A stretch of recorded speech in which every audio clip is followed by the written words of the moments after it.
यहाँ देखो, हमारे राष्ट्रीय ध्वज को सबसे पहले डिजाइन किया गया था किसके द्वारा? उसका नाम था पिंगली वेंकैया। यानी इस झंडे का जो डिजाइन किया उसका नाम था पिंगली वेंकैया। और यह राष्ट्रीय ध्वज हमारा देश 22 जुलाई 1947 यानी 22 जुलाई 1947 को इस राष्ट्रीय ध्वज को ग्रहण किया। इस राष्ट्रीय ध्वज में आप देखिए 3 रंग है। सबसे पहले केसरिया रंग। केसरिया रंग का मतलब हुआ वीरता और शौर्य, यानी ताकत का प्रतीक, वीरता का प्रतीक, देश के लिए वीर होने का, देश के लिए शहीद होने का प्रतीक, देश के लिए वीरता का प्रतीक हो गया। तो सबसे पहले कौन सा कलर है? केसरिया, देश के लिए बलिदान का प्रतीक, शौर्य और वीरता का प्रतीक। उसके बाद बीच में क्या हो गया?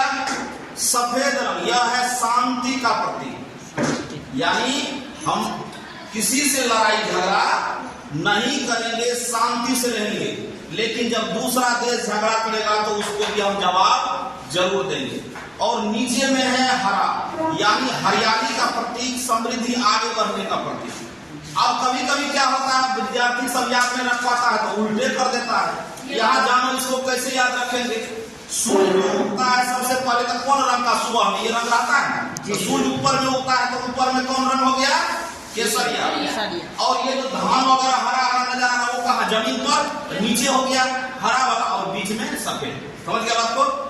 बीच में देखो यहाँ अशोक चक्र है, और इस अशोक चक्र में 24 तिल्ली है। कितना तिल्ली है? 24। और ये 24 तिल्ली का मतलब हुआ कि 24 घंटा हम देश के तरक्की के लिए काम करते रहेंगे।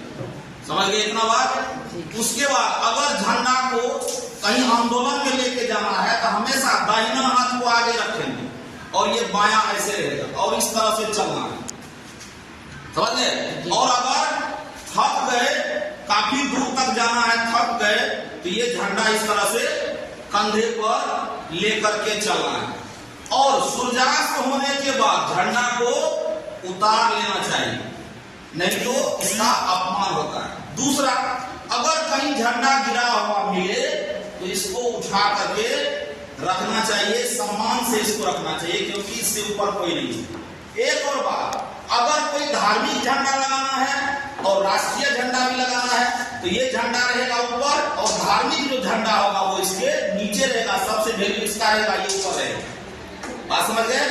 किसी को कोई दिक्कत? लेकिन जब देश में कोई आफत आ जाए, कोई तरह का दिक्कत हो जाए, कोई मर जाए, बड़ा नेता हमारे कोई मर जाते हैं, प्रधानमंत्री, राष्ट्रपति, बड़े लोग, तब उसको क्या किया जाता है? झंडा को थोड़ा सा ऐसे झुकाया जाता है। मतलब हुआ कि देश दुख में।